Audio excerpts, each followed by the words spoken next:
Phones, friend or fiend. Yo, we live in a weird time, we're glued to these little screens, they're like extra limbs but way less useful for picking things up.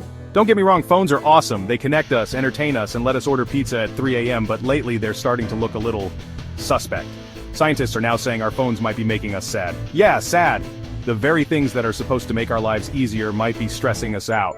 It's like finding out your favorite comedian is actually a mime in disguise. Tragic. So what's the deal? Why are phones turning on us like this? Well, it all comes down to something called addiction. Yeah, addiction. That thing your parents warned you about when you were glued to cartoons as a kid. Turns out phones can be just as addictive as a Saturday morning marathon of Scooby-Doo. Here's the sciencey bit, but hold on, it's actually pretty interesting. Our brains are wired to love rewards. Remember that rush you got from acing a test? Or scoring the winning goal? That's dopamine, baby. The brain's very own happy dance chemical. Now phones are like little dopamine dealers, constantly hitting us up with notifications, likes, and funny cat videos. Every time we check our phones, boom, a little hit of dopamine. It's like a never-ending slot machine in your pocket. Except instead of winning money, you win the ability to keep scrolling. The problem is, our brains weren't built for this constant barrage of digital dopamine. It's like trying to quench your thirst with soda. Sure, it's sweet and bubbly at first, but eventually you're just left feeling thirsty, jittery, and wondering why you spent your entire allowance on sugar water. So how can you tell if you're addicted to your phone? I mean, we all use them a lot, right? Well, here are a few telltale signs you might be a phone zombie. 1. Phantom phone syndrome. You constantly feel your phone vibrating in your pocket even when it's not there.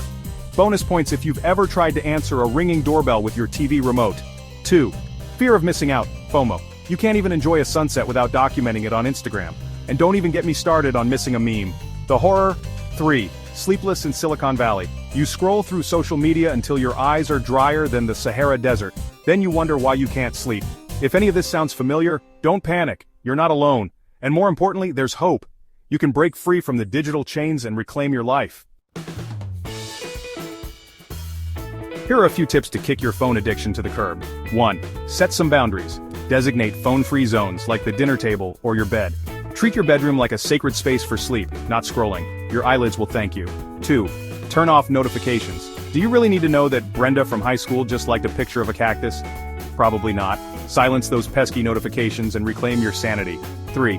Find your zen. Remember hobbies? Those things you used to do before the internet took over your life? Try rediscovering them. Read a book, go for a walk, learn to play the ukulele, anything that doesn't involve a screen. So there you have it, the truth about phone addiction and how to break free. Now, if you'll excuse me, I have to go post this essay on all my social media platforms. Just kidding. Or am I? Don't forget to like and subscribe for more life-changing advice.